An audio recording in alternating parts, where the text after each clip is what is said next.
Hello, everybody, and welcome to the inaugural edition of the Illegal Contact Podcast. I am here, myself, Kyle Priestley, along with Peyton Shearer and Thomas Pensiro. Fellas, how's it going? We Great. rebranded. Yeah. It's a whole new look. Yes, Got new hair, new facial hair, new hats, new banners, new name. Next week I will have more Michigan State stuff on the wall. Still no I Jared. wanted The only thing that's the same is no Jared. Yeah. And no Christian. We Same for him, but Christian will be here though. Christian will be here. Jared is up for debates whether or not we're actually going to see him or not. Yeah. The man's MIA. He moved, all right? He moved. He's moving. So for those of you who are listening in for this inaugural episode of the Illegal Contact Podcast, we were formerly known as Down in Flames Podcast. We have now shifted our model. This is going to be a football-only podcast that we will do from August until very middle of February through the Super Bowl. And then we'll take a hiatus most likely, and we'll see you again next fall. So it's going to be a lot of fun making the focus on football, something that I feel like we all know best. Each of us has our own little specialties and what we enjoy talking about. And so tonight, since it's the first episode getting this going, we're going to focus on our teams from a fan's perspective of how we think the season is going to go. So before we get going into the actual teams and things, what are your guys' predictions for the college football season? As much chaos as last year? Do we return to a little bit more normalcy? How are everything's going to go? Oh, no, there's definitely going to be a lot more chaos. You look at this year, and for someone who's definitely biased towards more NFL, and I'll put that aside because this is not the NFL week that we're talking, but looking at just kind of all of the off-season noise, all of the off-season change, and kind of so much, big name coaching changes, big name player changes. I feel like we're going to have a lot more teams that are involved this year. It may not be top-tier teams, but I feel like Texas is going to be a thing again to some degree this year. USC is probably going to be a lot better than recent memory. So you're going to have a lot of big-name programs probably at least in the mix, in the news, which is always more interesting. So that alone should make it a little bit more chaotic this year, I think, let alone all the restructure going on between all these conferences. Yeah. I think some of and Thomas, you already mentioned Texas. We get a look at, can Texas get back to like the historical Texas that we all know and love that's good for football? Can Miami get back to the historical Miami that was so exciting and just an absolute like bruising force in college football? So I'm interested to see what competition some of the like perennial conference winners can have.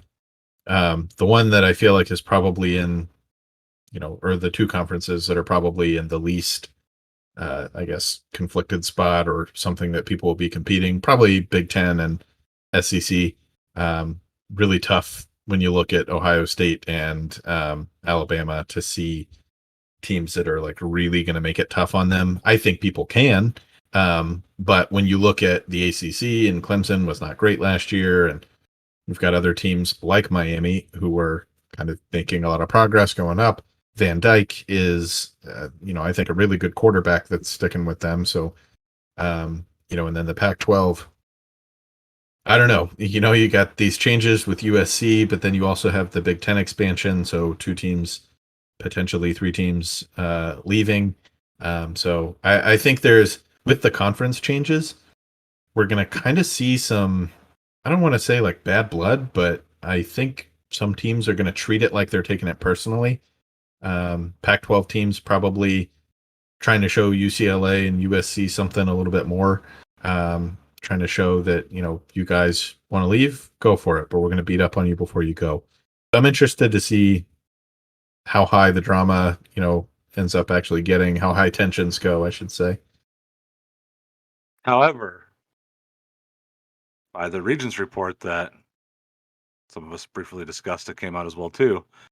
You never know. It may not know what happened. Maybe USC and UCLA don't go, and Oregon's the one who takes off for the Big Ten. Well, USC would still go. That's true. It's UCLA that's part Right. of that UC That's right. That's part of system the in same system. California. That's right. For any listeners who are not aware, there was an article that the LA Times put out. And it's funny because it's usually like a local place that starts it, and other like bigger news groups wait with these types of things. Um, but they put out a story that the Board of Regents might consider trying to put the brakes on UCLA moving to the Big Ten. So I think there's still a lot of speculation there. One of the board members is the one that was making this hint.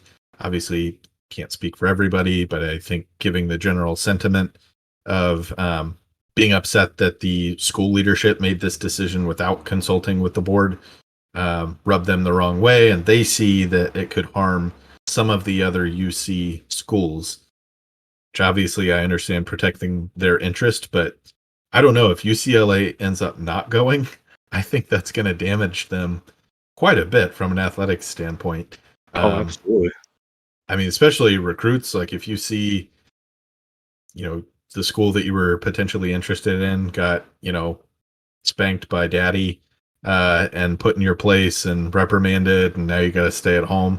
I don't know. I wouldn't want to go there. I mean, I wouldn't want to go there anyway, but I wouldn't want to go where the administration can't align and doesn't necessarily have any future plans for the athletics program that they can agree on anyway.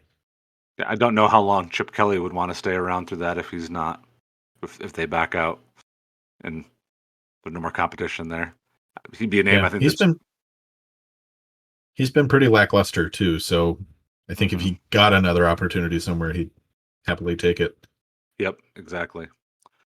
All right. Well, yeah, I think it's going to be a great season. Obviously, chaos can still abound, and don't know a lot of things that are going to come. But I'm excited. Games start this weekend. We have a couple coming up that'll be not. I don't know. Want to call them barn burners or super fun ones to watch, but I do have a couple that are coming up this weekend that get to at least see college football begin. Nebraska Northwestern, and yeah, you got Western Kentucky and Austin P. So we'll definitely enjoy watching as it comes up in the next few days. Edge So, of my all right. seat. What was that? Edge of my seat. Edge of the seat. Yeah, you do get some MAC action too. I forgot on Thursday. Oh, that's not till the week after. Never mind. They don't start until Thursday, September 1st. Saturday we do get our first games on the 27th. So, all right. Well, like I said, we're going to go ahead and kind of do some fandom stuff. So we're going to start off with Peyton and your Tennessee Volunteers on their 2022 football season. So, Peyton, how is the schedule going to look for Tennessee football? Well, one thing that you can count on for every single SEC team is that they're going to have a really tough schedule. Um, I'm super excited we get to start off with that Thursday night kickoff with an easy game. It should be an easy game at home. We play Ball State, but I just like being able to play on that first day, the official opening of college football. But yeah, we go through some runs of really rough teams back to back. I mean, you got the 24th through the 15th of, I should say, the 24th of September through the 15th of October. You got Florida, then LSU, then Alabama. Two of those are at home, Florida and Alabama, but it doesn't make the teams less difficult. So thankfully, we're separating Georgia and Alabama. I think last year we had to play them back to back. That was pretty tough. And I'm happy to have a year off from playing Ole Miss after last year with the trash being thrown on the field after fans were a little displeased with the way some of the calls went. So schedule's going to be tough. I like how it's separated out. Every single year, there's always a gauntlet of a few weeks within the SEC. I mean, same for you, Kyle, within the Big Ten. It's just which weeks is it going to be and which teams are going to be the rough ones. So I think I'm happy that Alabama is at home this year. So I will actually be attending that game because I think this is the year when we can tip the scales and actually beat Alabama. why this year when this could be the best Alabama team Saban's had in like 5 years. Because we actually have a good team for once. So I think that 2016, back when we still had Josh Dobbs and a lot of our like big name guys who actually have moved on to the NFL, that was the last year that we've really given them a run for their money. And that we just haven't had a team since then. We've had coaching issues and it's been rough. This year, our offense, even after losing the guys that we did, we still have a really strong receiving core, and that's kind of our key to success right now for the offense being productive. Even last year, we started to score before Alabama did and got up on them early. Now, over time, Alabama ended up kind of chipping away at that and ended up beating us anyway. But I really liked that game for Heupel coming in, being able to see, okay, Alabama can bleed, and especially with our type of offense, because that's not an offense that they see very often, and it's pretty new to the SEC as a whole.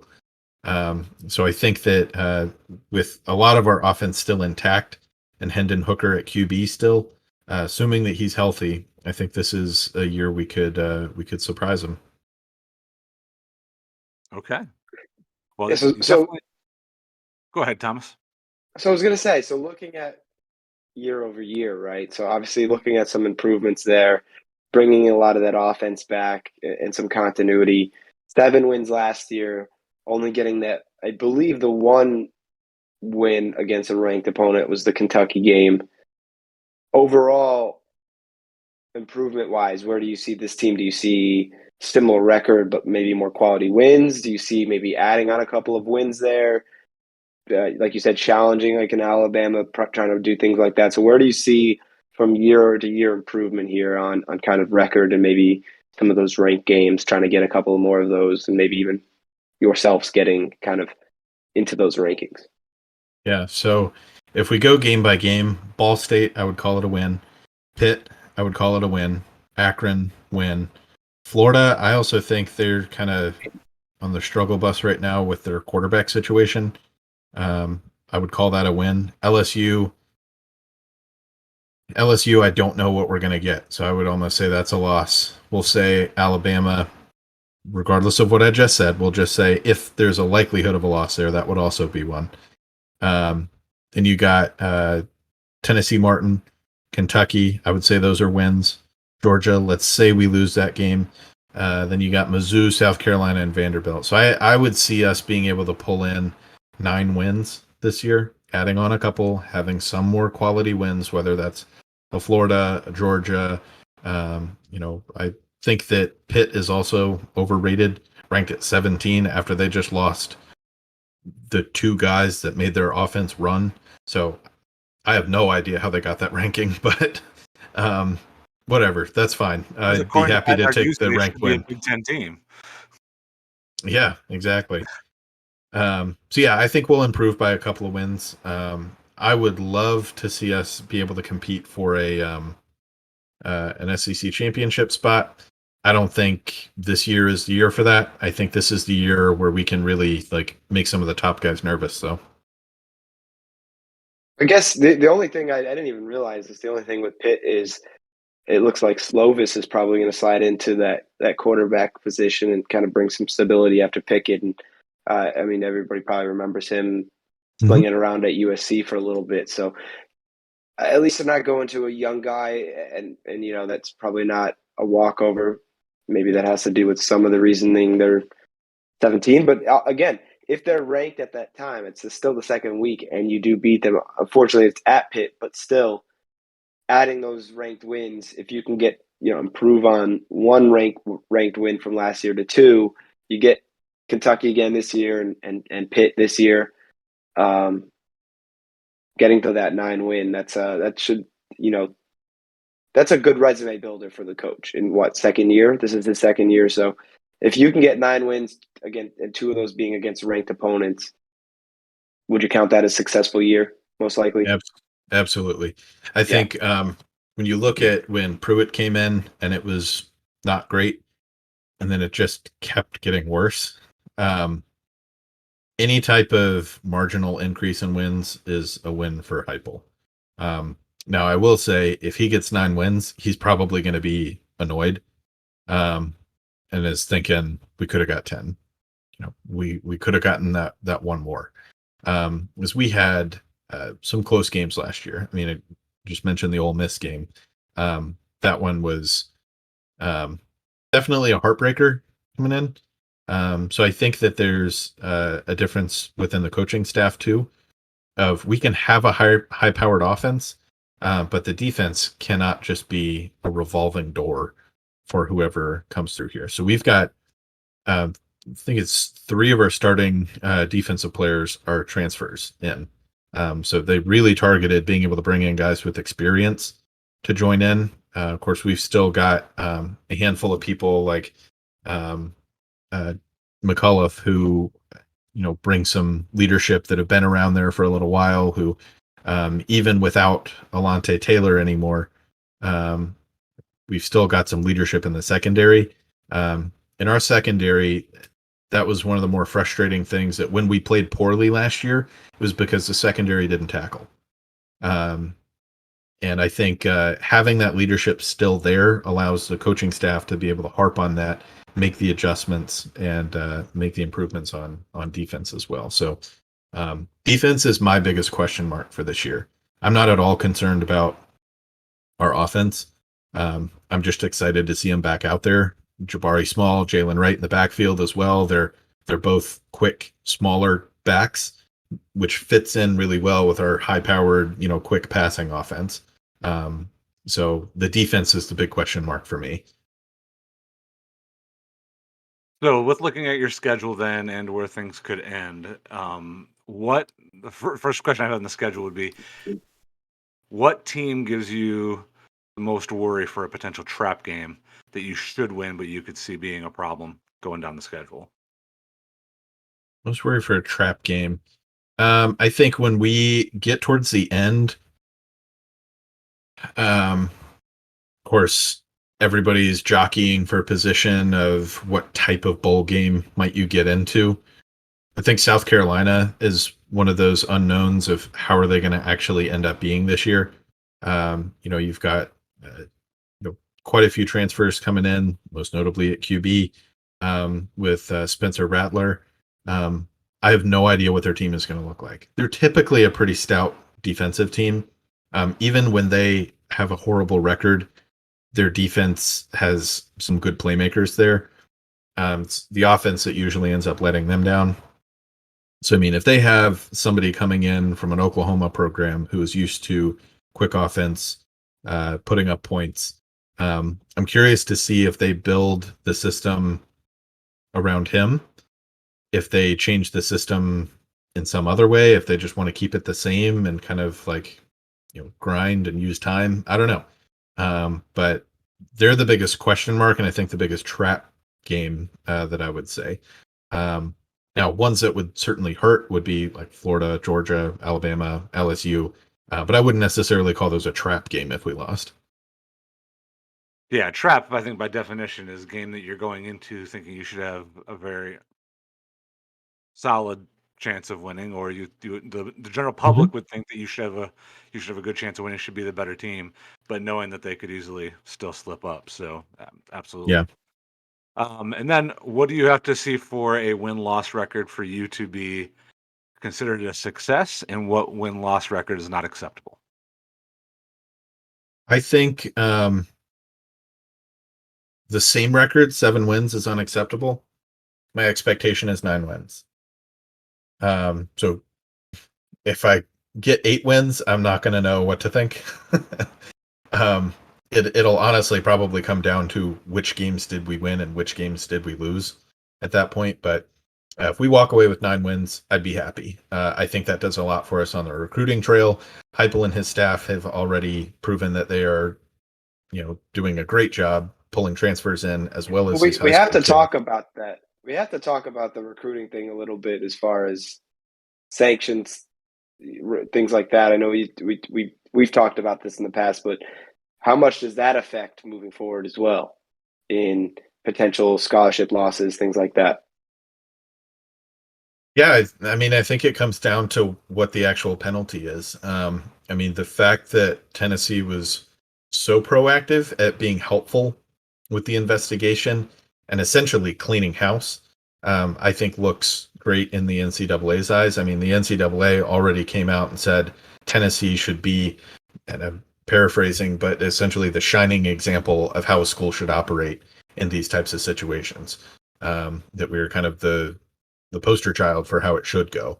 That is not something that you could necessarily say about us in the past, but I think the school president, chancellor, I'm not sure her title, she did a really good job of just going ahead and taking control, not leaving it to the athletic department and handling it pretty swiftly and in a strict manner.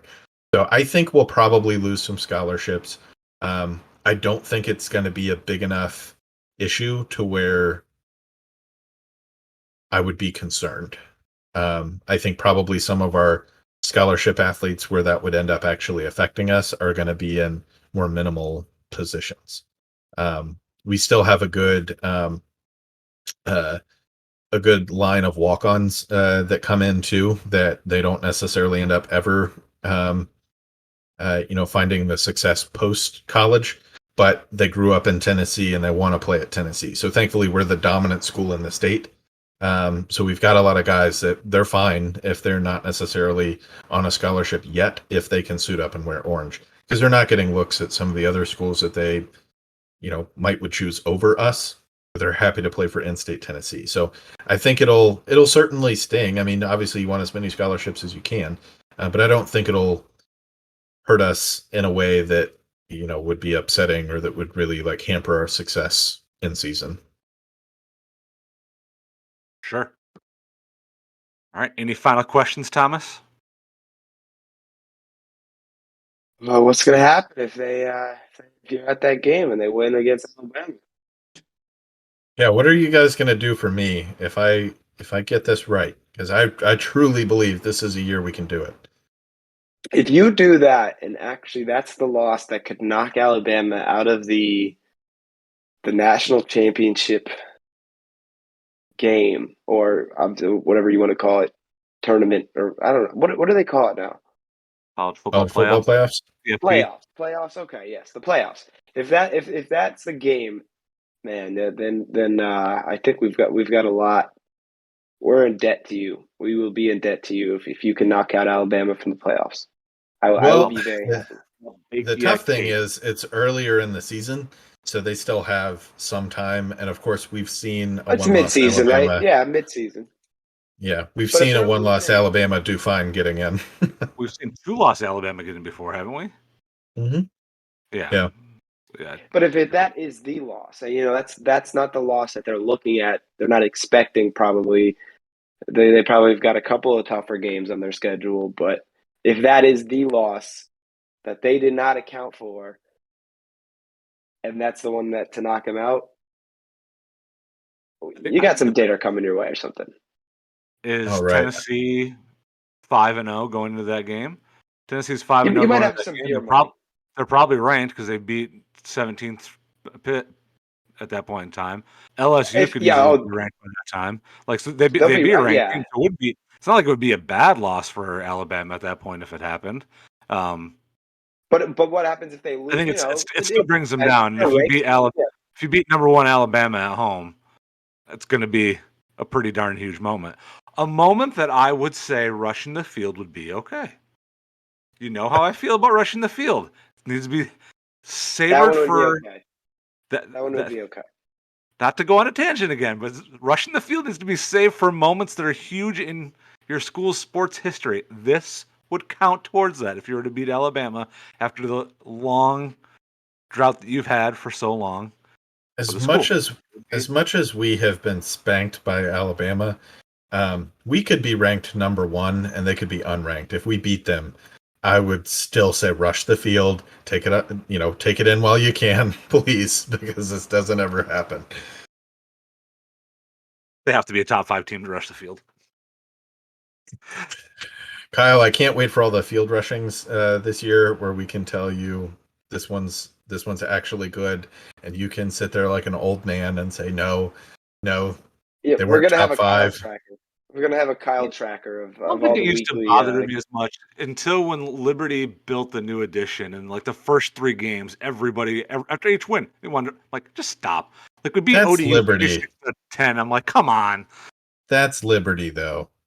There is a big difference That's between contending teams in Power Five conferences than little old Liberty.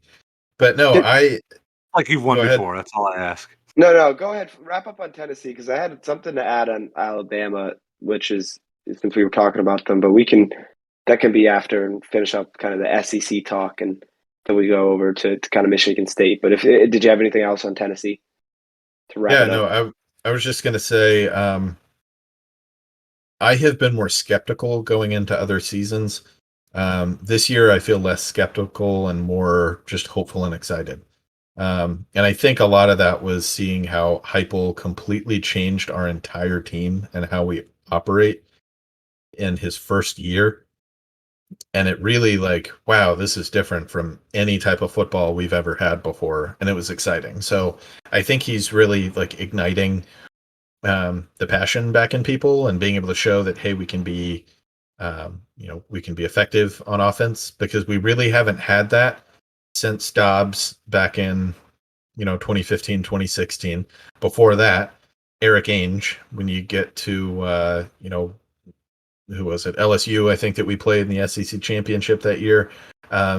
You've got bright spots in between where guys put up numbers, but the offense as a whole wasn't, very productive. So I'm really happy and excited to see how this season goes.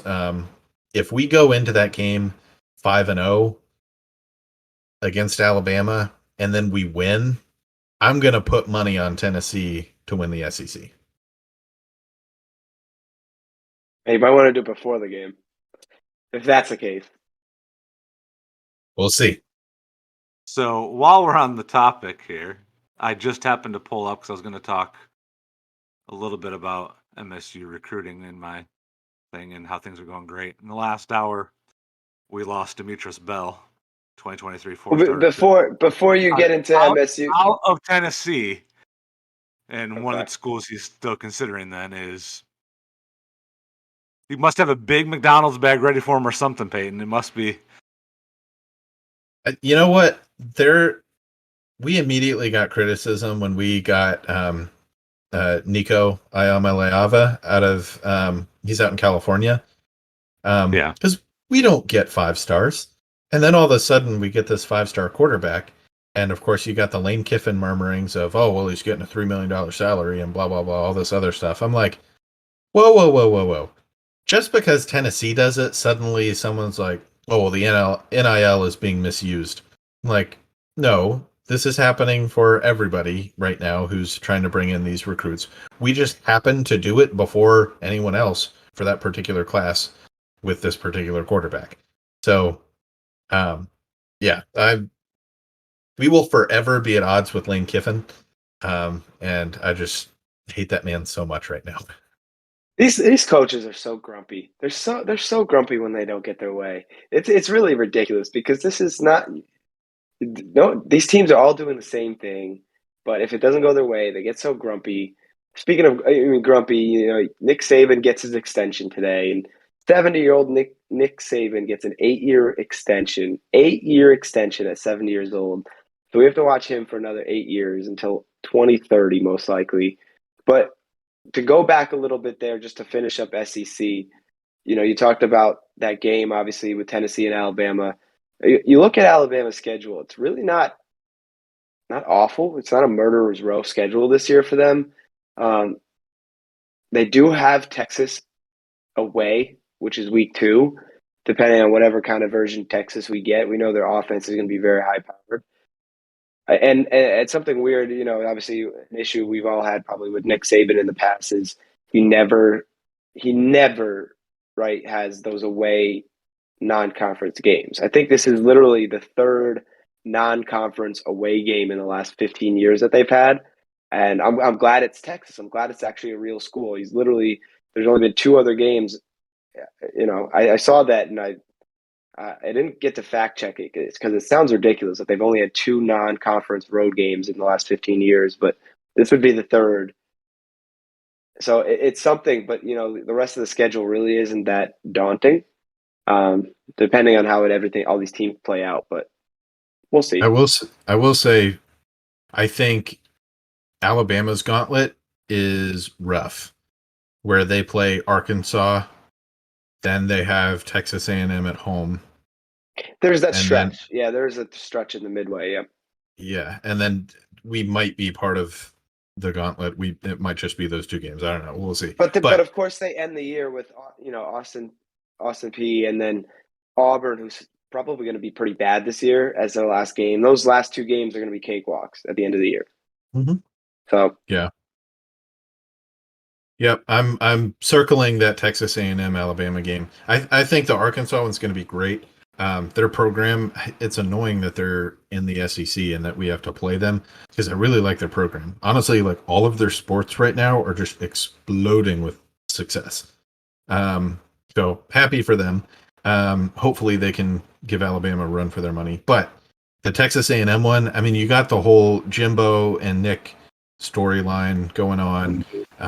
Jimbo, I think he's in a more pressured spot, obviously, to win as far as his job is concerned. Now, I don't necessarily have they named think a quarterback though. Have they named a quarterback yet? I don't know. I haven't followed super closely for them. I think that's the one sticking point. Obviously, they've got a lot of great recruits and a really talented roster, but I think there's a hole quarterback wise that I don't know if they've named one yet, but it's obviously not if it's this late in the year and they kind of haven't named one, then that could be an issue for the year potentially. You got young guys there too. So Haynes King is a redshirt sophomore. Max Johnson is a junior transfer. Then you got a freshman behind them. So not 100% sure where they're going. I don't know. They're kind of on an island out there. Like I don't really pay as much attention to them. I feel like once you get to Texas, then it starts to split up and you pay attention to your individual teams depending on where you live, where your loyalties lie. But yeah, I don't know a ton about the QB situation. I do know that Jimbo, I think, is not going to make it easy. Even if they have a not great quarterback, I think we're going to see some like creative things for them to try and win that game. Mm-hmm. Big Ten? Big Ten time? Go green. Go blue? Oh, white. Blue and maize for life. All right. Keep the language clean here. So can we keep it to 30 minutes of Rutgers football talk? I think that pretty much would cover their entire history. Yeah. Who doesn't want to talk Greg Schiano? Wonder if they're ever going to get their facilities upgraded like he wanted. I heard they operated in a minus $73 million. I don't know if it was football or just their D1 sports in general last year, but it was like the athletic department. It was like a minus $73 million operating cost last year, which is insane. Because they're definitely home ticket revenue. Their tickets, even the biggest teams that come in there, their tickets are stupid cheap. You can go watch any major Big Ten team go play there if you're an away person. Get a ticket for like. Well, it's just not an area. It's 30 minutes outside of New York City. Basically, it's in an odd place. It's not really easy to get to. It's the camp. And they're not successful. Yes, for sure. Yeah. I mean, that close to people go to Maryland games more than they do go Rutgers games, but yeah. I think College Park's not a good. I haven't been to East Rutherford, so I don't know. Or New Brunswick, right? I don't remember. It's in one of the Brunswicks. Whatever it is. I haven't been to Rutgers. I've been to Maryland, and College Park's by no means a nice city. Its football stadium's small but nice, so they got that going. Yeah. All right, Kyle. Well, Kyle, you have an interesting year coming up here with Michigan State. They start the season ranked 15th. We'll see where they end up. You've got a lot of optimism, coming out of last year, especially with the coaching staff, right? Coaching Yes. staff wise, everything's looking really good. He already got his big For contract. the So future. How's that? I sure, don't have a ton of optimism for this season. might be a transition year potentially with the roster. A lot of turnover, a lot of Yes. a lot of young guys coming in. But looking at that schedule and breaking it down, yeah, it looks pretty easy to start off, which is nice. So maybe get some momentum going in. But where do you see this schedule taking you, and kind of record-wise, maybe some key games to look at there? So, first game of the season, opening at home against Western Michigan. I think that's easily a win to get the first one on the books. I mean, sure, it's an in-state game, but it's a Friday night game at home to kick off Labor Day weekend. Definitely think that's a win. I'm actually got to get the schedule pulled up on here again. Well, second week you got Akron, so I would Second week assume is that Akron probably Zips be at home against a win Zips. as well. That'll be a win as well. Probably even easier game than what it was the week before against Western Michigan. So definitely a win there. Now, Then you go out west. If you're going to ask me the same question I asked, possible trap games, I'll just go ahead and throw it out there right now. This is definitely a trap game. I can't Illinois. remember I can't remember the actual stat of what it is, but I think in the last 25, 30 years, the Big Ten teams that have gone out to play at Pac-10 teams have only won one game in the last 25, 30 years that have gone out west to play at Pac school teams. Now, when we play them at home, Big Ten teams play at home, it's a lot better. But even going back into the history of games that I've known, they've played at Cal and lost, played at Arizona State and lost. And while Washington had a down year last year, they still bring back a lot of players, and bringing in Penix, transfer from Indiana, who I think can give our defense a run for its money. It's a game I'm worried about. Well, a lot of people I think give us probably at that point in time probably be number 12, 11, 12 in the country, depending on who loses. I think it'll be a high ranked team going in there. It'll be a hard game to follow through on out, and I don't know. Not super confident is what I would say when a lot of other people say I should be confident. So a little iffy on there for it. Versus Minnesota, I don't know. I don't know who PJ Fleck is for sure. I don't know what this team is going to be. Sometimes Minnesota looks like they're a diamond in the rough. Other times look like they're fool's gold. I think we should win that game based on what it is, but I don't know. It's hard to say game. for sure.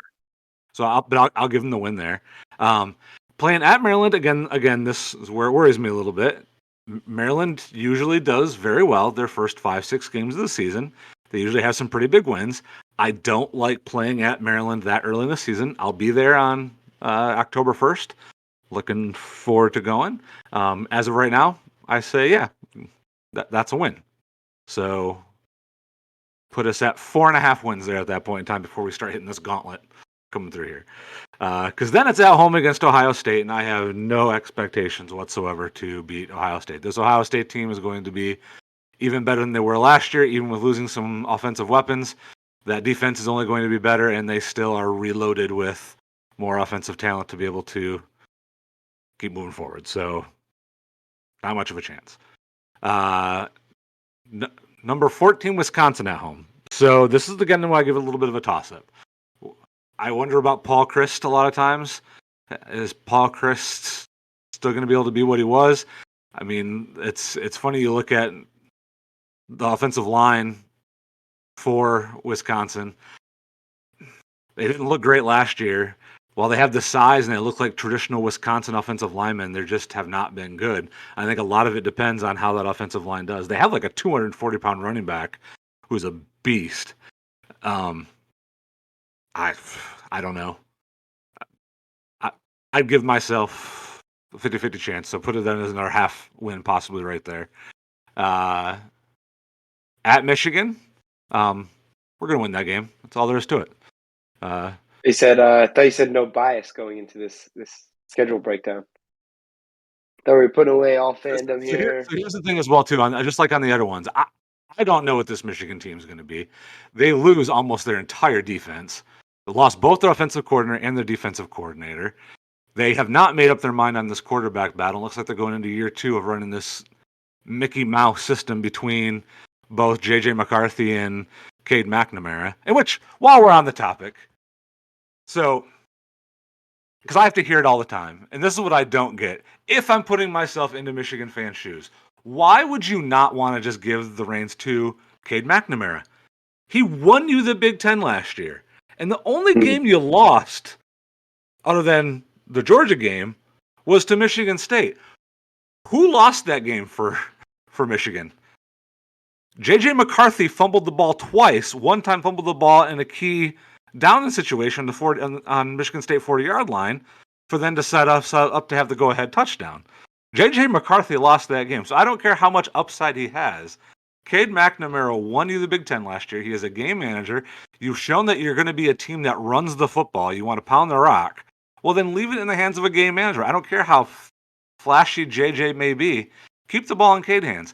What you guys are too young to remember this, but back when late 90s, it was Tom Brady won the Big Ten for Michigan, similar way that Cade McNamara did. Was not flashy, did not look fantastic doing it, but he managed the game very, very well and got them another Big Ten championship. All right, that's enough. Comes in. Drew Henson is the 5-star. You complimented Tom Brady too much. Yep. Yes. You're capped. Sorry. He again. So we'll leave it there.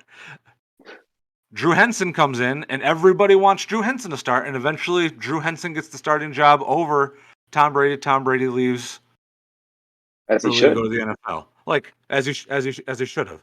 And it's just I don't get what it is. Why you're so quick to want to kick to the side what has gotten you what you hadn't had in 20 plus years. There must be something, right? There has to be something in practice. They see the flash of JJ because he's a 5-star quarterback, and they want what they had way back when, and they think, oh, we have to be that school that has this Heisman quarterback right now. Like, well, let Cade play it out another year, see what he does this year. He may be good enough to be, JJ may be able to come in a year and be that guy that you want to be your Heisman candidate. I get the point, but maybe they don't want to lose him to transfer. They feel like if they don't play him, there's probably something there. But I do get the point. I do get the point that they need to name a starter and kind of stick to one at this point, right? You can't go back and forth. You can't kind of have the 2-quarterback system. Obviously, the old saying is if you have 2 quarterbacks, you don't have one.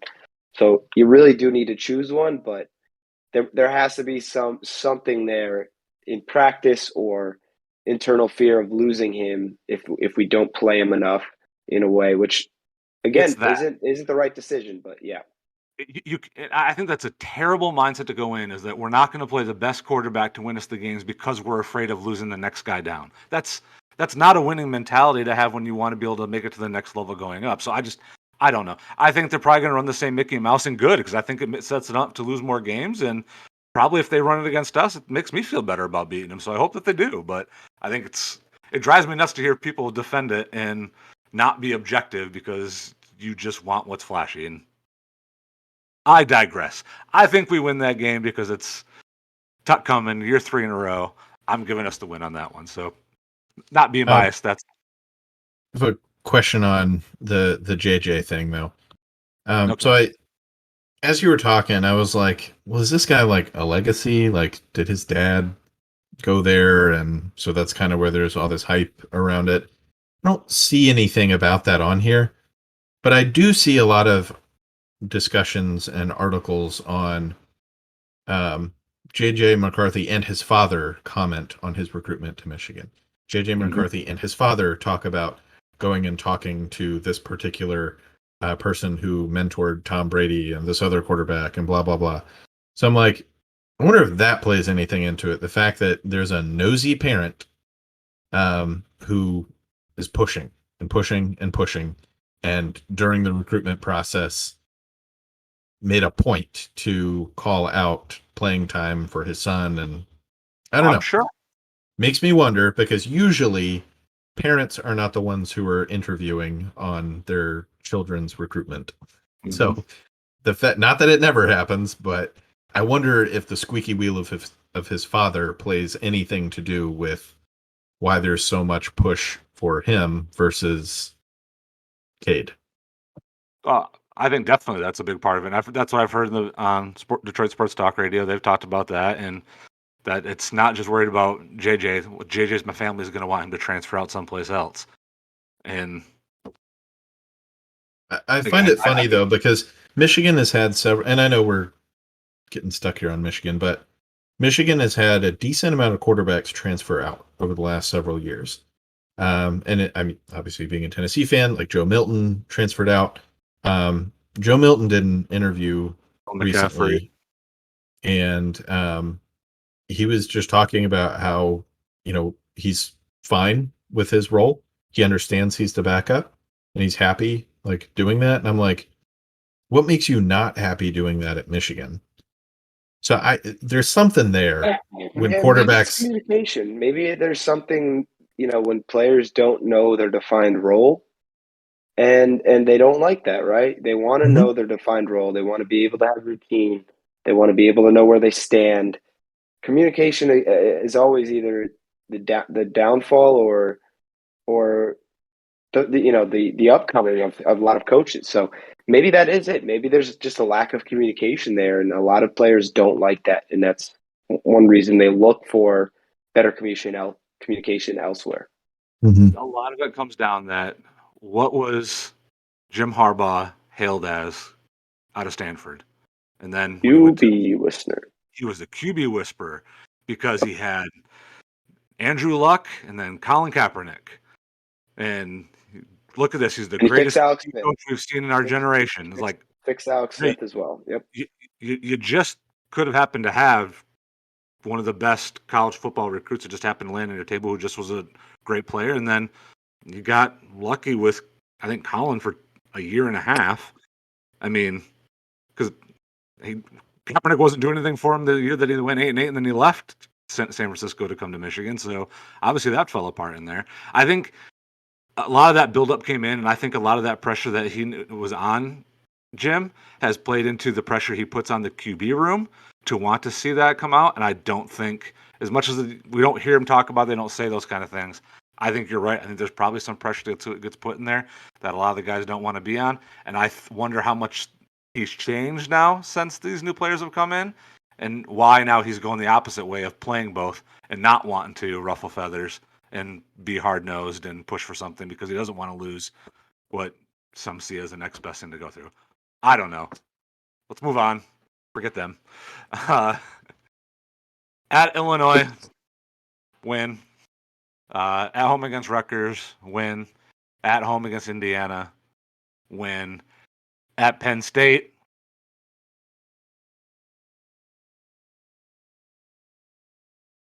probably a loss. It's at Penn State. I was going to say it's their last game of the year, so it's going to be a whiteout and it's going to be nuts. So even if they're not a great team, it's going to be tough. We've been Penn State's Achilles heel a lot. I mean, across the history, but I mean, especially a lot over the last 5-6 years. So I mean, I wouldn't completely put it out of the question to be able to go in there and win that game, but playing at Happy Valley, last game of the season, Thanksgiving weekend, that's a hard one to win.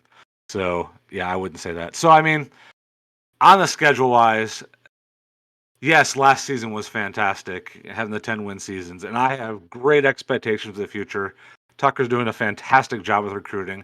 We're looking at our second back-to-back top 25 recruiting class. That's never happened that I can ever remember and that I know of back until you go back to the 50s and the 60s when Munn and Duffy Doherty. So I think that I have a lot of confidence for the future, and I have a lot of confidence for what's going to come in the years ahead. Last year, K9 and his production can't be ignored of how much he helped that team in so many aspects because of how strong he was right off the gate.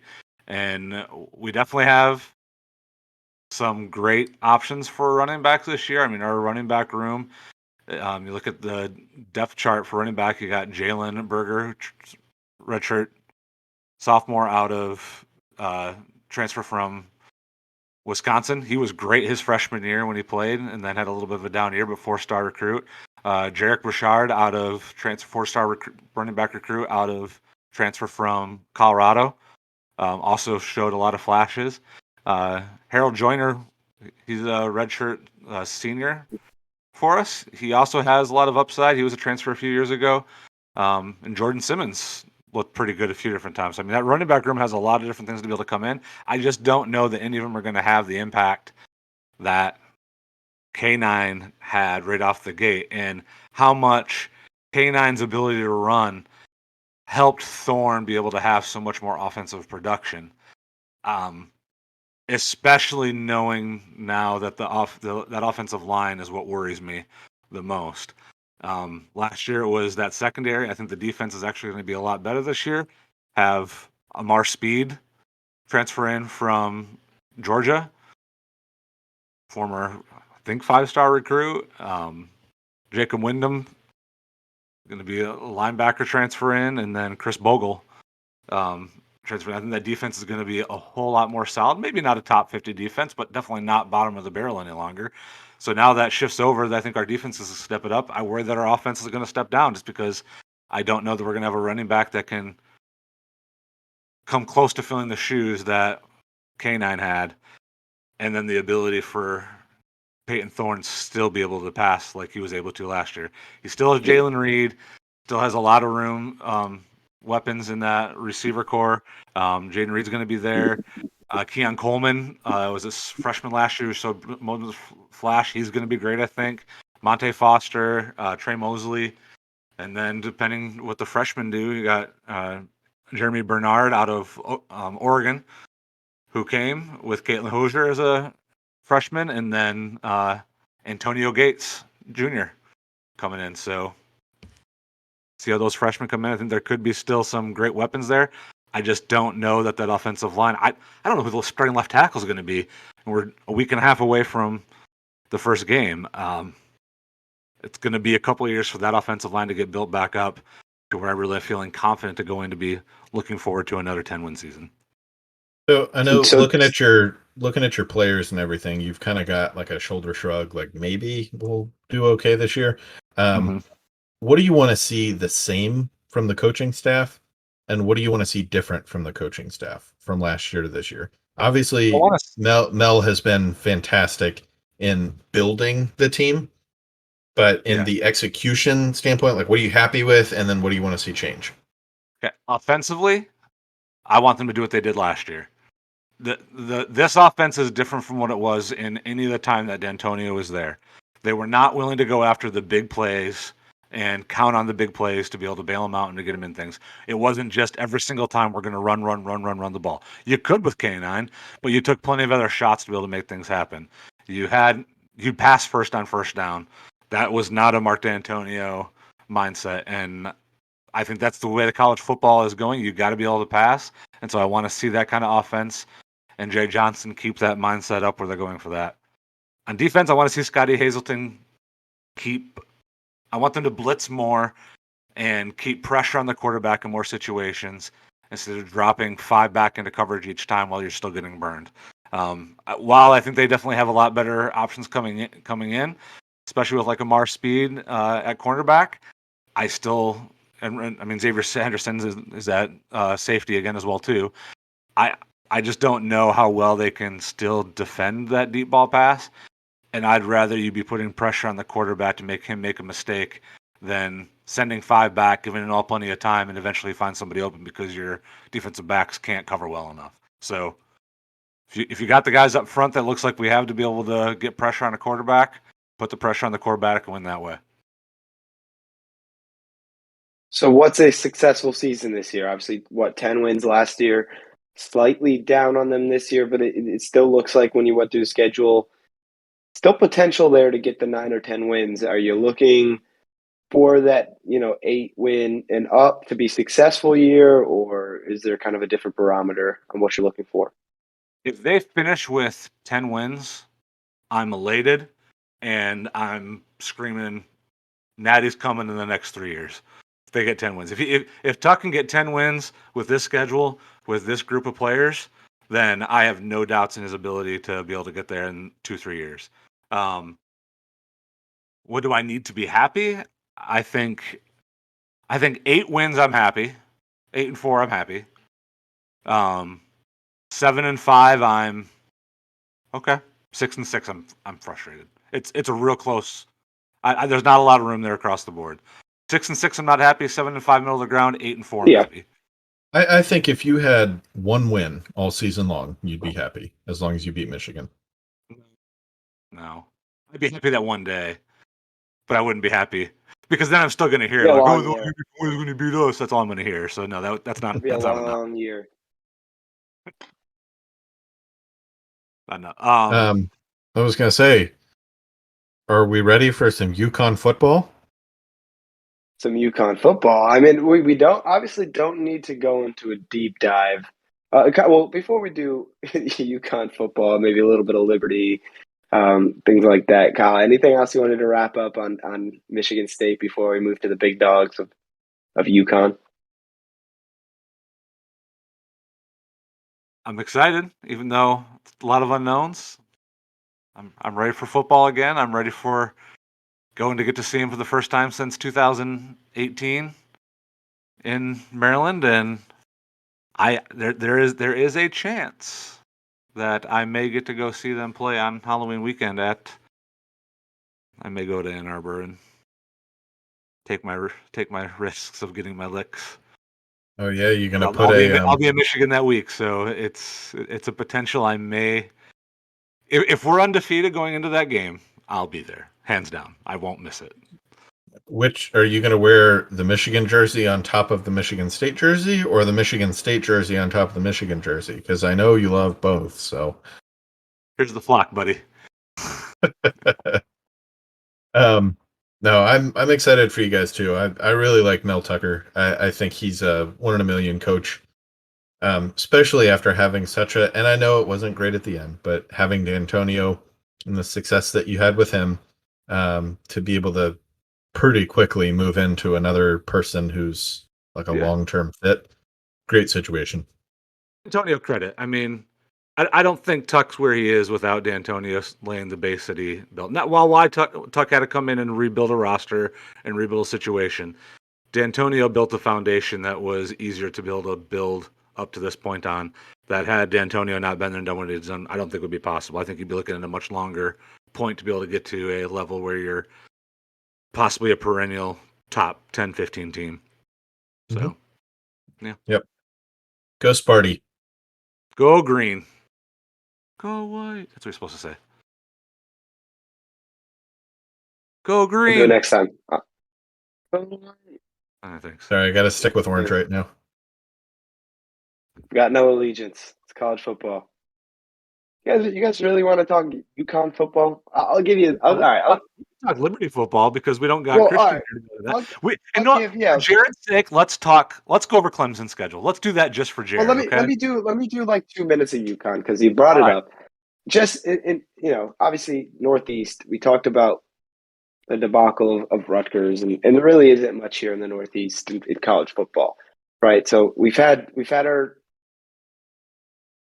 mostly lows. We've had a couple of highs in the mid 2000s with UConn football, but I will say there's a little bit of optimism right now, and I don't know what that's going to look like as far as win-loss this year.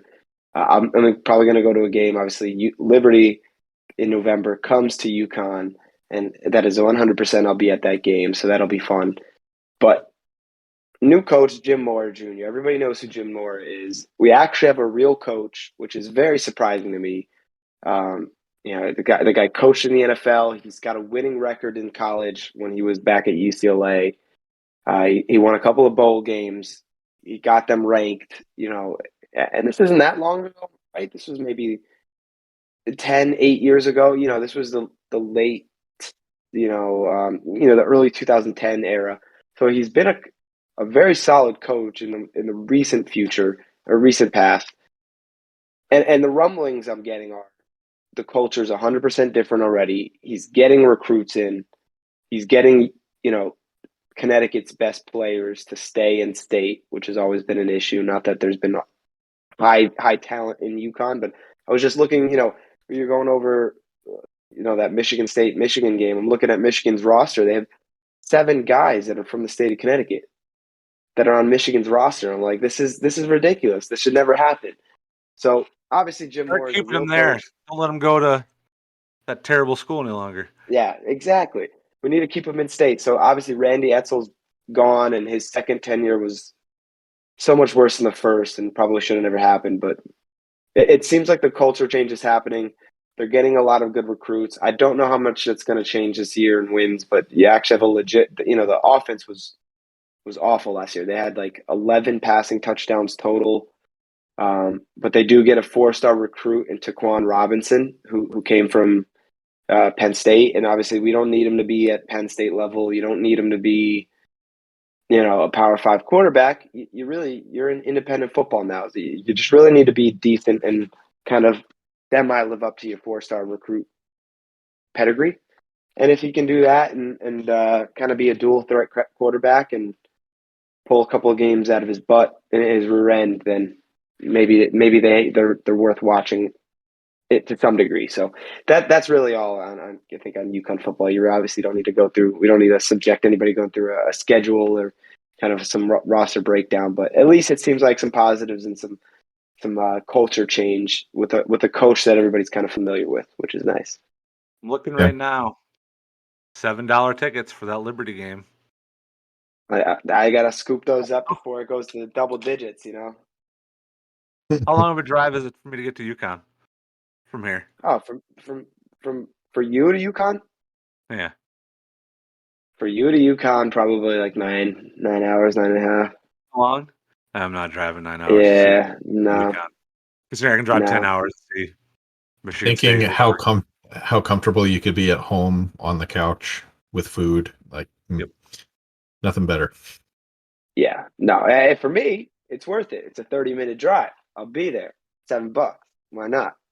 Wear your Liberty gear? All decked out? Yeah. I'll probably. Well, it'll be cold. It's a November game in central Connecticut. That'll probably be a. All right. Yeah, I have a Liberty beanie. I do have a UConn beanie, so I'll have to. I'll wear the Liberty gear. It'll be a Liberty decked out. So I mean, speaking of Liberty, we need photo evidence. all right, it'll be there. I'll FaceTime you guys. This shows the difference between how you're not being a UConn, you're a UConn fan, not being a UConn fan. I love Liberty. I work for Liberty. I attend Liberty. I'm super happy to cheer for them and be a fan. But if the day ever comes when it's Liberty football versus Michigan State, I'm sorry. There's no question about it. I'm decking out in green. Absolutely. Well, it's different for college basketball. Obviously, for me, 100%. I get you there. UConn basketball #1, no matter what. When there's nothing to be excited about for football, and it's a different culture. It really is up here. College football has never been a staple, really, in kind of allegiance. Any of these schools up in the Northeast. So UConn football is good. It was exciting. I remember, going to one of those big bowl. I think it probably was the Cotton Bowl against Oklahoma. I remember that. That was exciting. But other than that, it's really just checking in and seeing. All right, this guy got drafted in the 3rd round. All right, I remember this running back. Oh, Donald Brown. Byron Jones. I'd say it's probably similar to you for basketball, like you said, that if Liberty was to beat UConn in basketball, you'd be sad that UConn didn't win, but you'd be happy that Liberty did. Just like if Michigan State was to beat Liberty in either regular season. Oh yeah, different story if it's a tournament. I'd be different season. Yeah, regular season. Regular season, yeah. I'd be if Liberty was to beat Michigan State, I'd be very sad that Michigan State lost. Yeah. But on the same side, I'd be like, let's go Flames. Like I'd be it'd be a weird mixed emotion. I saw friends when Central Michigan beat MSU. I was sitting with friends who went to CMU but were huge Michigan State fans, and they were very much in turmoil over what was happening at the end of the game because, it was one of those situations. I get it. All right, so do you want to talk a little bit of Liberty football for a moment, and then we can? No, I think in Jared's honor, we'll at least go over Clemson's schedule for him. I was going to say the biggest news that we really have to talk about for Liberty football It's Charlie Brewer is named the starter. I mean, how old is this guy? He gets This his is what, coffee year for 55 6? cents. I mean, that's He's probably like 23 or 24. Yeah, I mean, this is him. year 6 now. Him and Sean Clifford at Penn State. Been there They've been around forever. forever too. Yeah. Don Yeah. Clifford's still there. Clifford is still there. Clifford is still there. Yep. All right. Sean Clifford is a 6th-year senior at Penn State because he had a redshirt year after he got hurt, and then he got the COVID year. So this is a See, 6th year. the COVID year is what really gets these redshirt guys and make the redshirt guys who actually play, who really make it seem like they've been around since forever.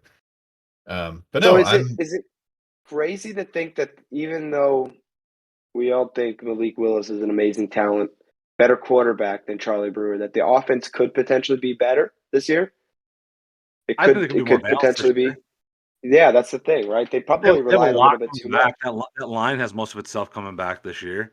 Running backs, same, right? Two running backs about the Yeah, same.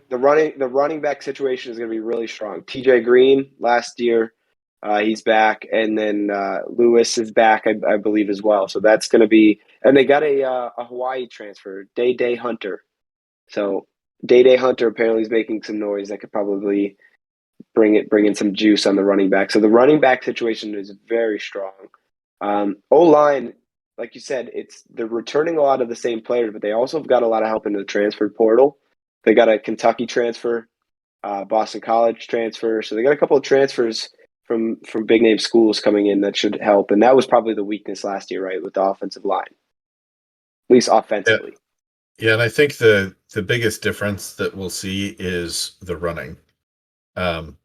And you would hope that Charlie can compensate by being a more efficient passer, because Malik was, I know, he was a good passer. Like, he could get it downfield, he could make the big plays, but when he threw a pick, he was going to throw 2 more. Like, there was just this inconsistency And he held onto the ball too long, which is obviously one of the downsides in the NFL with him, as far as why he's probably going to need to sit a year.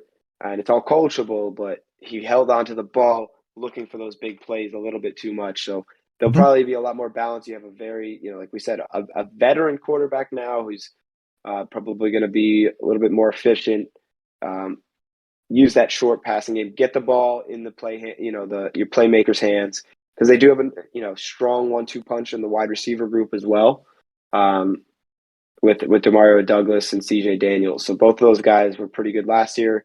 Probably take another step this year, and I think their best recruit coming in as a freshman was a wide receiver this year as well, who's making some noise. So offensively, I think it'll be pretty efficient with a lot of playmakers. I'm happy it's him and not Jonathan Bennett. When Bennett came in last year enough times, you thought more from a guy who had been in the system for a couple of years would have been there, and it wasn't there. So definitely happy with Charlie Brewer. Well, Bennett was like a lesser version of Malik. Mm-hmm. He was Malik, but he just wasn't good in wasn't as good in all the areas where Malik was. And I don't mean to like knock him like that, but when we had the success that we did with Malik, your expectations are different for everybody else. So I think it's good that Charlie is different. And I think he brings a lot of good things that we need to the table. I think he's probably going to be a better game manager than Malik was. Yes. Mm-hmm. The interesting part there is obviously not too surprised with Brewer. They did mention Bennett as being the backup this year, and then Caden Salter is probably going to be the third string, which was a little interesting to me because I thought he could have a chance at even being the starter there, because if I'm not wrong, he was the 4-star recruit from 2 years ago, which was highly touted. Redshirt freshman, so this is now his second year, but he was a high recruit out of Texas.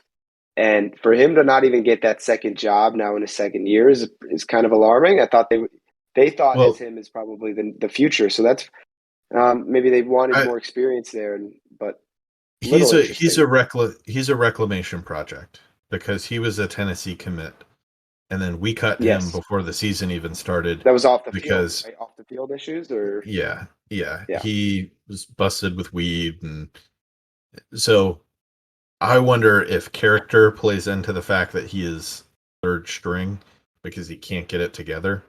Um, Given his past and that he couldn't cut it with us, I wouldn't be surprised if character was the issue that's holding him back. I'm sure he's a great talent, but I don't know how seriously he's taking it. Charlie Brewer, been around for a while. He knows how it works. He knows the system. Like, he gets it. Same So with I'm Bennett, not. who knows the system and has been there, and probably Yeah, a high character Brewer's guy. got the like college football experience. Bennett's got the Yes, Liberty experience, yes, and then you got Salter, who didn't even get to start for the school that he committed to, and like who knows. So I would imagine there's some behavioral stuff that might be playing into that. I know that's I'm fair. looking at the depth chart on our Lords for Liberty. I'm not even seeing Salter on there. Yeah, that's the thing. They I have mean, the QB depth chart just. Wow, this is wrong though. Oh, they do. Okay, sorry. This they have Brewer as 1, Salter as 2, Bennett as 3 actually. So I was overlooking him. So he's on there as the yeah, backup. Our Lords has him as the yeah, but backup. the coaching staff came out, I think, this week saying Bennett has earned the number 2 job and will start the season as the number 2 quarterback. Obviously, we don't need to go into depth on that, but I think defensively, I think the one thing I will note is their D line is supposed to be stacked this year. I It's a mean, lot of stacked. Yeah, it's a their lot of D juniors. line, yeah, Lot of junior is going to seniors. be amazing. They're they got Dre Butler from Auburn, and they've got Clark, who's been one of their best defensive ends. I believe Dwight that Smith, their other 4-star Kevin Mike. recruit has been it was a defensive end as well. So that is going to be the kind of highlight of the defense is the D line. A lot of pressure. Mm-hmm. Now, you guys want to go over the schedule real quick before we just kind of finish up with Clemson? Because Yeah, the schedule is pretty interesting. Then let's real quick go over the top 25 and say we'll give a yay, nay if they're overrated or underrated, and then we'll finish up with that. So, Because the schedule is pretty interesting. Schedule for Liberty Yeah, Flames. I mean, So, yeah, only 5 home games for the season for Liberty Flames. Williams Stadium in that brand new addition, the Cabanas box ain't going to get a whole lot of views this year. Have to wait until 2023, I guess, to be able to get the use out of it. So first game starting at Southern Miss. It's a tough opponent, road opponent, I would say. Southern Miss is always you just don't know what you're getting for sure. I think they're probably able to win that game. yes. Agree. Yep. At home against UAB.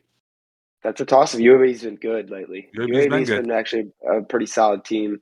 I say Liberty I'll say should win.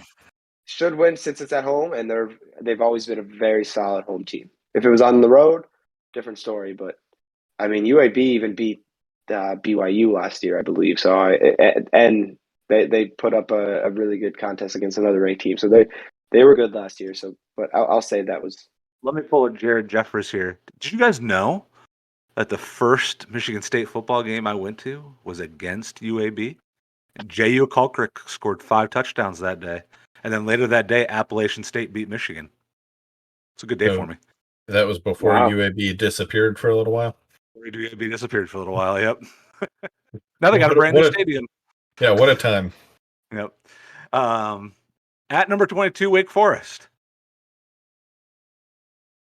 Boss. I'm going to try to go to that game. I'm not sure if I'll Lost. be able to. I'm going to try to go to that game. I think it's a loss as well. Well, hold on. I take that back. Let me verify this.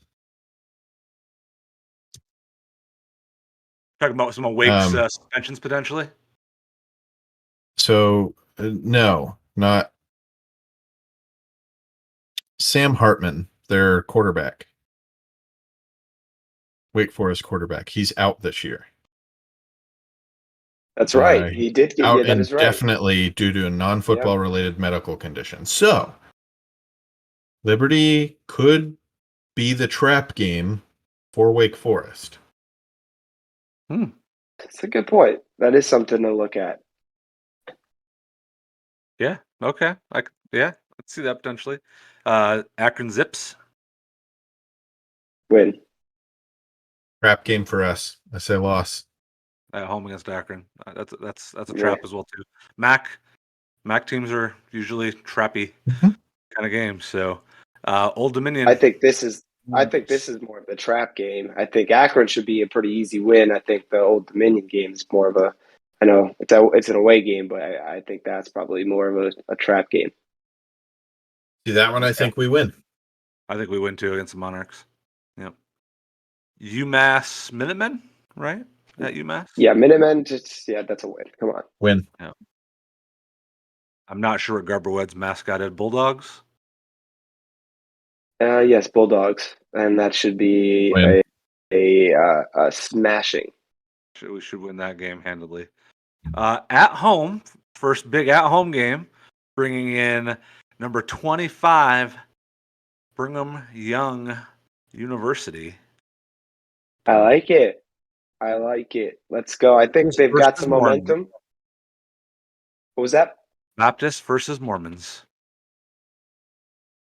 I think we need some shirts made up for that. But I like it. I think they got some momentum going into that game. They'll probably have 3 or 4 wins stacked together, and I say they win that game.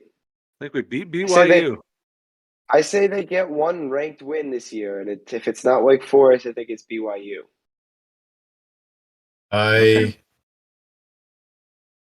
I say Liberty wins as well. Okay. The one thing that would be different, where I would say Liberty would lose, if they still had a couple of players on their team. If Zach Wilson was still around, if Algier was still the running back, because Algier's I feel like he's like 300 pounds as a athletic running back. He's ginormous. Yeah, he's Brandon Jacobs reincarnate almost. Just not as tall, draft not him nearly in as tall. fantasy. But no, I think if those two guys were still on the team, I would say Liberty goes in cocky and ends up getting walloped. I think Liberty wins. Yeah. Sadly, I will be in Michigan for a wedding I'm DJing, so I will not be able to go to that game. Oh, that's right. Watching the Michigan game. The weekend after, watching the Michigan game potentially. Mhm. So that's our bye week. All right. Then number 19, That's Arkansas. a loss.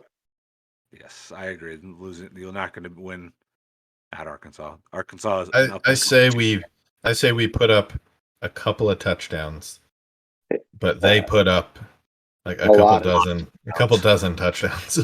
So different than the Ole Miss game last year in terms of scoring, but maybe a little bit more scoring overall. And then November 12th at UConn Huskies. I say it's a win. 100%. Yep. At home against Virginia Tech Hokies. New coach, Virginia Tech, right? No, Virginia's got a new head coach. Virginia Tech still got. I see him. I can't think of his name. Fuentes. Yeah, Fuentes. I'm gonna say Liberty here too. Yeah, I think it's at home. I think it's at home. Another home game. I have it. Virginia Tech had a pretty rough year last year. Coming off their last game they got demolished by Maryland. I think we get the win. We could beat Tech 2 times in 3 years. Tech hasn't done fantastic since a quarterback transferred out of there named Hendon Hooker. It's true. All right, and then finally at home against New Mexico State Aggies. Win. That is a win. Now, and one thing, Virginia Tech just named Grant Wells from Marshall as their starting quarterback. So take that as you may on if that's exciting or if that's just another black kind of deal. All right, for Jared's sake, let's go over the Clemson schedule real quick, just because he's not here. We'll give him the dues to go through. They lose to Georgia Tech. They lose to Furman. They lose. I'm just kidding, Jared. Now I'm curious to see how this Clemson team does. I know there's been some rumblings out there. A lot of people think that Clemson's way overrated in the rankings this year, and that Clemson football is on its way down. It's not a program you want to buy into right now. I don't know if I feel necessarily that way or not. I think it's maybe not exactly what it was 2-3 years ago on a regular basis, but I still believe Dabo can churn out a lot of things. Well, I mean, he's going to have if they got enough double confidence. It's not digit hard for wins him to get last 10 year, wins. So, yeah, if they got double digit wins last year, then I don't think it's going to be that to much play worse Georgia than this last year.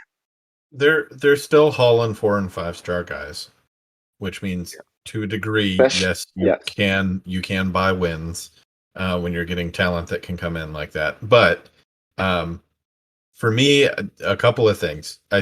They still have a talented, albeit a much younger, less experienced wide receiving core right now. And then you've got Shipley at running back, who he got like 700 some yards last year, I think. Is expected to break out a little bit more this year. Biggest thing for me though is quarterback. I do not think that Uiagalelei is the guy. It's just how long do we have to wait until Cade Klubnik plays?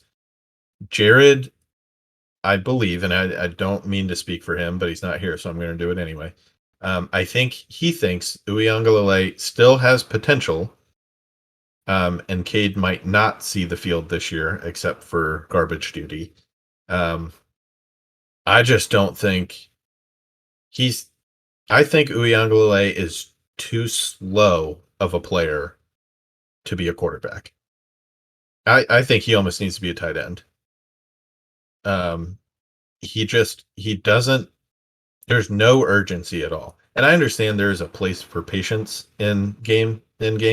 Like obviously, Le'Veon taught us that. In certain positions, patience can be rewarding. I think Uiagalelei is too patient. It gets him into a bad spot, and he turns it over, or he just has to run it out of bounds. I'm not a huge fan of his at all. I would hope that he starts off the year really poorly, and then Cade gets to come in, and we'll see what happens. They get to test out their new star who came in. the quarterback. The quarterback challenge is really that kind of battle is probably going to define their season. If DJ somehow taps into that potential and is as special as people think that he could be, then great, Clemson's back. If not, they have a really good, a high potential backup who's ready to take that team over, who's deadly accurate. Right, he is accurate from all reports. A little slight in frame. He's under 200 pounds, but he's really accurate. He can move, like you said, he's a lot faster. DJ is very slow, which is one knock on him. But I think that the team will be quick. They've gotten enough run on DJ. If he doesn't perform early in the year, I don't think they'll hesitate to pull him. I think they've already given him his full year, so I don't think they'll hesitate, which is good this year, where they didn't have that option last year. So, yeah, that's the key right there. We know they have the talent pretty much everywhere else. That'll, people moving in and out, but they kind of know how to fill the gaps pretty easily on the rest of the team. It's just going to be how this offense. I'm also really interested to see how different does the defense look when you lose your coordinator who's been there for a long, long time, built his own little pipeline of recruiting. I'm interested to see what they do without Venables, if it's that noticeable, or if they truly have a good system in place where you can almost plug a coordinator in and it's fine. Yeah, that would, if I were a Clemson fan, that would be the thing I'm most nervous about. The problem is, I mean, not the problem. I think the thing is, last year, so many injuries and the defense still performed. So if you have a healthy defense without Venables, I mean, maybe that's the balancing act. The team's finally healthy. We don't need, this year alone, we don't need top tier coaching on defense if they stay healthy. Obviously, they needed it last year with all those injuries, and he kind of pulled up the next ranks and coached them up to be able to perform, and they didn't really miss a beat. But if they're healthy this year, I don't think you really miss much. Yep. Cool. All right, let's go over the schedule real quick. Give them a win-loss total here. They opened that first game at Georgia Tech on Labor Day night at 8 p.m.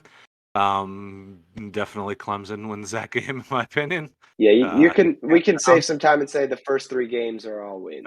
They beat Furman. They beat Louisiana Tech. They're 3-0. At number First 22, Wake Forest. First I'll 4 say games. 4. Yep.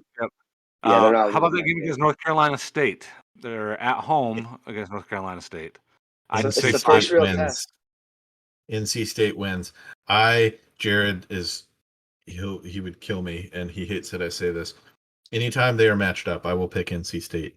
For whatever reason, NC State gives them They play them good. Their money. You're do. right. They- I'm thinking back to the they last few do. games. That's been the case. They've come really close to beating them. So, yeah, maybe Especially you're right. at home. Maybe The game's I- at home. Or no, it's at home in Clemson. But yeah.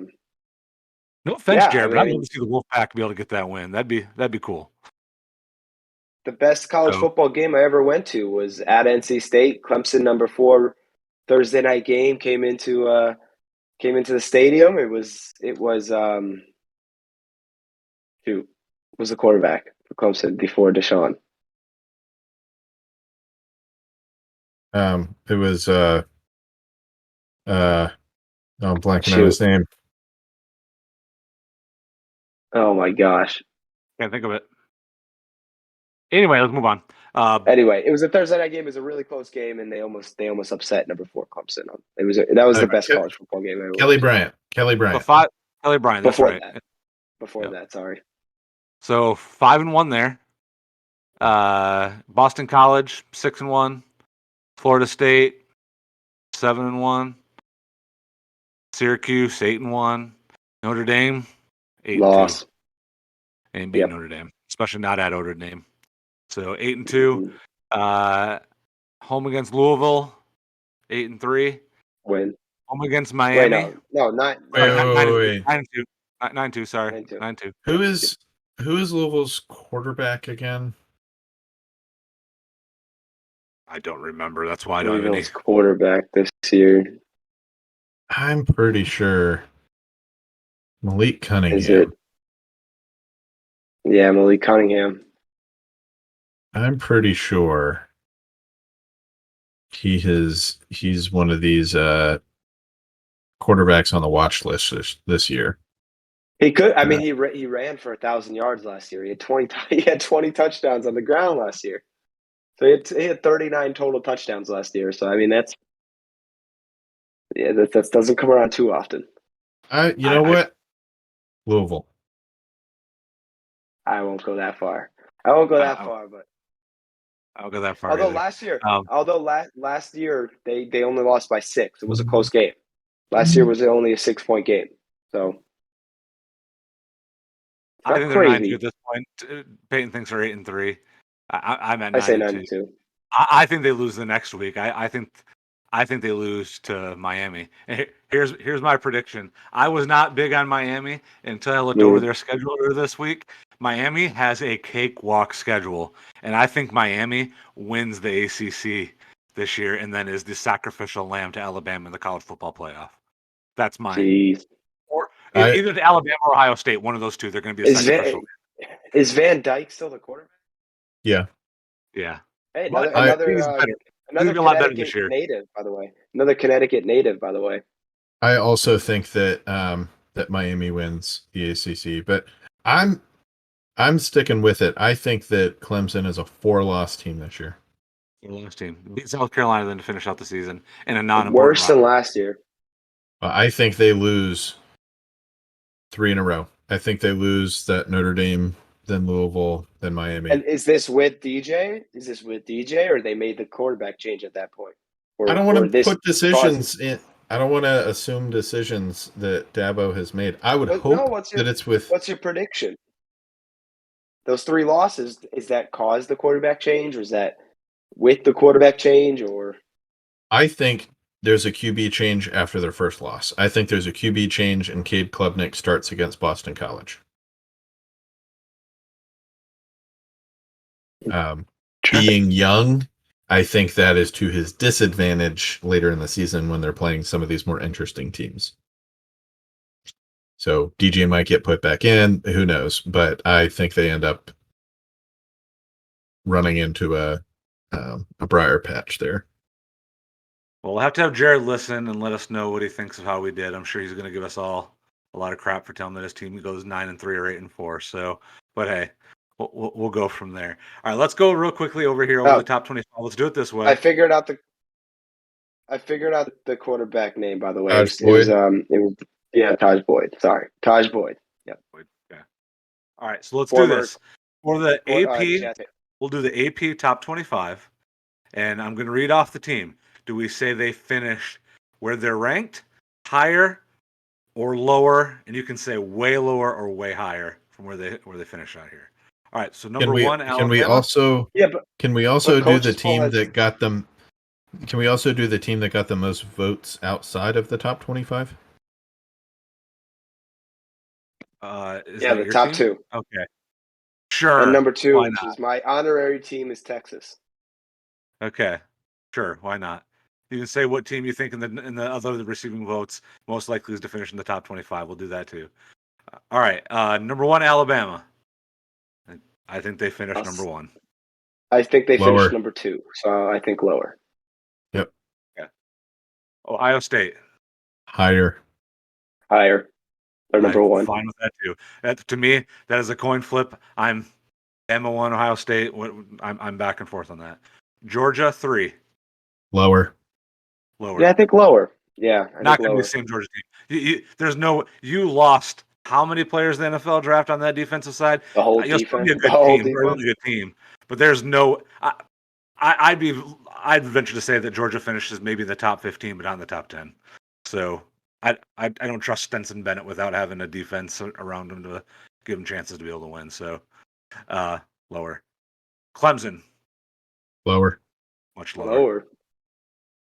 Notre Dame. I say no change. Same. I say same. Yeah. Same. I no change. I say they stay at 5. Yeah. Okay. Texas A&M. A little lower. That's what I'd say. A little bit lower. I want to say higher if I felt confident about the quarterback room, but with too many questions there, I say a little lower as well. Utah Utes. Lower. A little bit lower. Playoff team. All right. With who? They don't have Charlie Brewer. He didn't play most of the games last year. I know. He only played like 4. Yeah. I say Bama, Ohio State, Utah, Miami is your college football playoff this year. Wow. That's my preseason prediction. I gotta look up this Utah schedule. All right. Michigan number 8. Their schedule is a cakewalk. I say higher. They play 4 road games, and it's a cake. If they should be. They're not a playoff team, but they're not a playoff team because they're going to lose to Ohio State this year. They're not going to beat Ohio State. They'll be that 6-7 range. Yeah, right. Be the 6-7 range. Slightly higher because they have a cakewalk. I think they lose 2 games either to us in Ohio State or to Nebraska and Ohio State, and it's one of those. Do they play Penn State? No. Let me read you their schedule real quick, just because it's super easy. Home against Colorado State, home against Hawaii, home against UConn, home against Maryland, at Iowa, at Indiana, home against Penn State, home against Michigan State, at Rutgers, home against Nebraska, home against Illinois, at Ohio State. They have 2 ranked opponents on that schedule right now. Number 2, Ohio State. Number 15, Michigan State. So I think Iowa could give them trouble. Schedule. They better finish 10-2. I still think higher. That's why I say a little bit higher. Yeah, I think, like I said, 6 or 7. Number 9, Oklahoma. Same. I think lower. I think a little lower. I think a couple spots lower. Baylor, I think a little bit higher. Lower. Lower. Okay. Oregon? Higher. A little bit higher. Yeah. Oklahoma State? A little higher. A little higher. I like them where they're at about.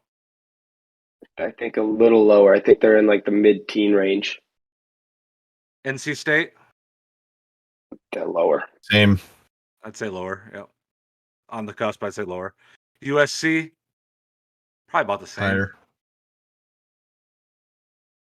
Okay. I Slightly think they'll go higher. higher because they transplanted the entire offense. If So they it's can't get higher in the Pac-12 with that whole offense, with the Oklahoma offense, yeah. Michigan their State, offensive line though is an issue. yeah, Michigan State, A little Lower. lower. Yep. Maybe not even top 25 potentially. 8 wins.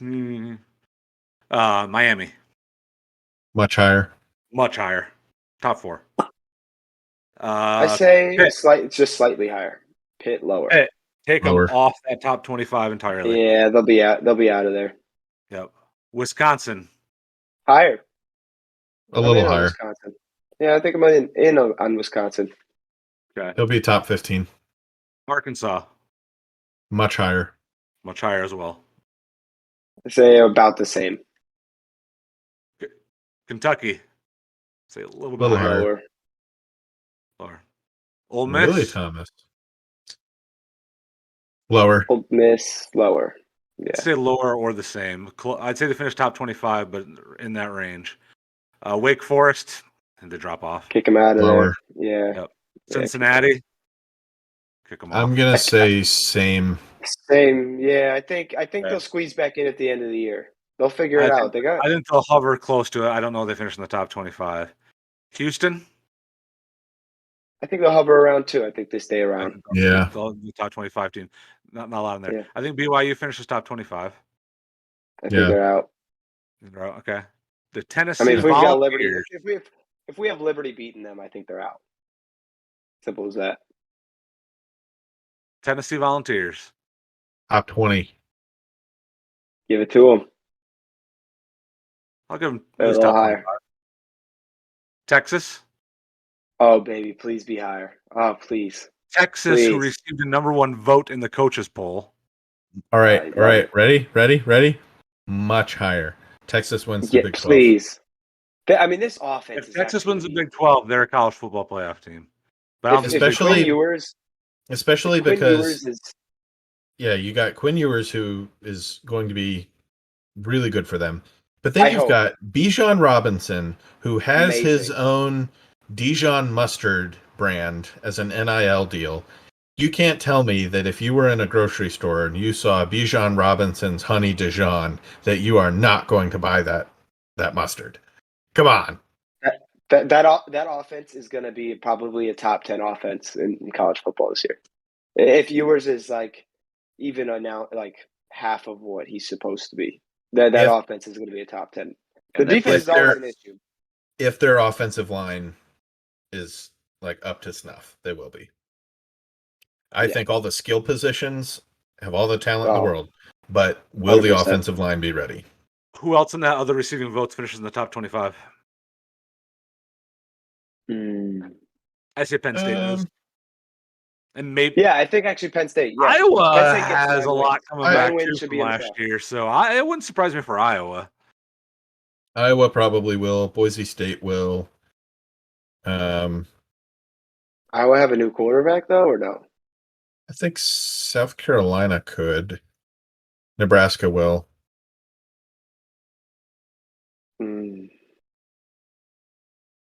Purdue might. How about a little App State love? Nobody's high on LSU. Nobody's high on LSU this year. I know you guys aren't big Brian Kelly fans, so probably not. They could. Yeah. That's so unknown. I don't know. I don't know. I wouldn't be surprised. I wouldn't be surprised if they didn't. So, all right. Peyton, do you want to give us your one trivia question to wrap up the evening? No, because I'm delaying for Jared. All right. So if we don't do trivia, Kyle, I don't know if you probably haven't watched it yet, but I know Peyton, you mentioned we can wrap on this the Manti Te'o documentary. Oh yes, did you watch it? I did. Oh man, Kyle, if you haven't watched it, before football starts, it's only 2 hours, only 2 episodes. It's only 2 episodes. It's honestly sad. It's pretty depressing. but it is so well done, and you feel so bad. Like that guy's awesome. Like seriously, like kudos to Manti Te'o. Like I hope he has a lot of good fortune and luck moving forward. He is he is married and has kids Yeah. now as well. And as soon as I saw like where he is now, I was like, did he retire or is he still a free agent? He's still a free agent. I want somebody to pick him up. Oh, please. He had a couple of good years with the Saints, and obviously he talked about like how his headspace obviously wasn't right with the Chargers. He was numb with how everything went down, and they lay it out perfectly. And this guy lost millions of dollars, his reputation, and millions of dollars for something that really wasn't his fault, and he carried himself very well throughout it. So anybody who hasn't watched that documentary, it's well worth it. I did not realize how he knew the position he was in, and he could just not say anything to anyone. But he took the integrity that he had. He said, "No, I need to tell people. They deserve to know." And it hurt his draft stock and all of that, but he did it anyway. Spoiler alert. Well, that was not a spoiler. Don't tell me everything about it. I want to watch it first and be. Oh, there's so much more we could say. Oh my gosh, yeah. Yeah. So you guys got me originally back in the Down in Flames days. We played this little game called "Is this a Game of Thrones character or an NBA basketball player?" We can do that again. Because of that, you got me. Nah, because now I'm going to know because I'm going to watch the new Game of Thrones series. So okay, I did watch. You got me into the series after that. After we did that, I'm like, I'll watch it, and then I binged watched it, and I got to watch the last couple episodes. We talked about some of the episodes on our show. Right. So when the football season wraps up, we can start down in or yeah. You can do Game of Thrones review. House of the Dragon. House of the Dragon podcast. Yep. Yeah, I haven't seen the first episode yet, but I'm excited to watch a little bit of it. Come on, Kyle, catch up. We're already in motion here. Don't get caught behind. The first episode. Mm-hmm. Have you both? That's good. Okay. I have. Yep. I haven't had a chance to yet. I'll try to watch it this week still. Thomas, do you watch this? Do you watch this stuff anyway, or does your wife want you to watch it with her? You want Game of Thrones? It's like any show or something like that. Do y'all like watch your shows together? Or? She watched with me, but it's usually me trying to get her to watch a lot. Her TV and kind of show interests are very eclectic in range. So she did watch the episode with me, which was good. So that was good. No, it's usually me. I'm more of the mainstream big show type guy. Love all of HBO shows. Currently going through The Wire for the first time, which is awesome. But me getting her, and she watched Manti Te'o documentary with me, and she really liked that. She loved Hustle. So anybody who hasn't seen Hustle with Adam Sandler, she loved Hustle. So whenever my wife loves something like that, it's usually a good sign. How about Yellowstone? Good show. Great show. Oh, Yellowstone. I can't get my wife to watch anything remotely like that whatsoever. Yeah. I wish I could. Like she can't handle anything that's at that level of intensity. So like all the shows that I love, she can't watch. So if I watch anything with her, it's going to be like Friends, along those kind of lines, or then Cake Boss. Cake Boss. Man, I haven't seen an episode of Cake Boss in a long time, and I wasn't the one in control of the remote. We've actually never watched Cake Boss, but it's that kind of a show that she would want me to watch with her. Like the Great British Baking Show. Deck. Yeah. The one her and my sister are watching right now is the pottery something. They make pottery. Sounds like a great nap time. I watch a lot of YouTube shows though, for like Jeep stuff and like off-road vehicles and stuff like that. I can watch hours and hours of these YouTube car guys doing stuff like that, and she's like bored out of her mind. And then she puts on like pottery stuff, and it's the same way for me. I'm bored out of my mind. But I get it. Like the same thing that intrigues me to watch those things would intrigue her to watch those things. It just our interests do not interconnect when it comes to what we want to see people doing. But that's why it works, because you know the differences. Yep. So yes, I will make sure I get to watching House of Dragons and the Monte Teo documentary before we meet next week. There We you can go. wrap up That's the like show 3 by hours. hearing my That is thoughts. only 3 hours of commitment for those 3 Well, episodes. I'll have So there you another go. episode of House of Dragon Dragons on for Sunday. Sunday night. So, Yep. yep. So I'm not all playing. right, I'm not when playing we 18 this Sunday, so I should be able to watch it. I played When 18 we- holes this Sunday until dark, and that's why I wasn't able to see it. when we start the episode next week, you have to begin with your commentary on the Manti Te'o doc. Okay, deal. Next week we'll maybe talk a smidge more college football, just because there'll be a couple games that we can discuss for briefly. But we will put our emphasis on the NFL. I actually wish we would have Yes. talked this week because I have a draft tomorrow night for my one fantasy football league that I'm doing this year. So Do you need any pointers? You let me know because I've already had I 2 will. drafts. I will let you So know. I'm It is an I'm auction behind. draft. If you're free tomorrow night around 9:00 when I'm doing it, 9:30 when I'm doing it, I'll get you on and you can help me make the best decisions to put this team together because Oh, I'm rusty. Kyle, I did not play I will fantasy football guarantee last you. year, so I Running will guarantee you backs. that I'm free. I will guarantee you that I'm free because I currently have COVID right now. You didn't know this, but I have COVID, so I'm stuck at home, and I am going to be catching up on anything, and a lot of fantasy football. So there you go. I will be So free. I've also gone through a draft already, Kyle, and it was getting back into the swing of things. But the thing that I realized very quickly was all running backs early, because it is so thin compared to wide Oh. receivers. so bid my money on the running back. Early, at least get one early big running back. Yes. All right. Or else, like you I'm said, not it going to gets post ugly the quick. show until after tomorrow night for certain. That way they don't know my strategy. You could clip the last minute. There you go. Get Another it to the one. people, and there you go. Another one I would say, and Thomas, I don't know if you have any others. Late round draft pick, Alec Pierce. I'm saying it now. Alec Pierce for the Colts. Great value pick. I have high hopes for him. I'll remember Alec Pierce. I'll keep that one on there. I will Yep. I will have you guys on text tomorrow night. All right. Do I bid? Do I not? We'll talk. Sounds I'll be good. available. There we go. Cool. All right. Well, everybody, thanks for tuning in and watching the inaugural episode of Illegal Contact Podcast. We'll be back next week, talk some NFL, get going with the league, and hope you all have a great week. Thanks again for listening. Adios.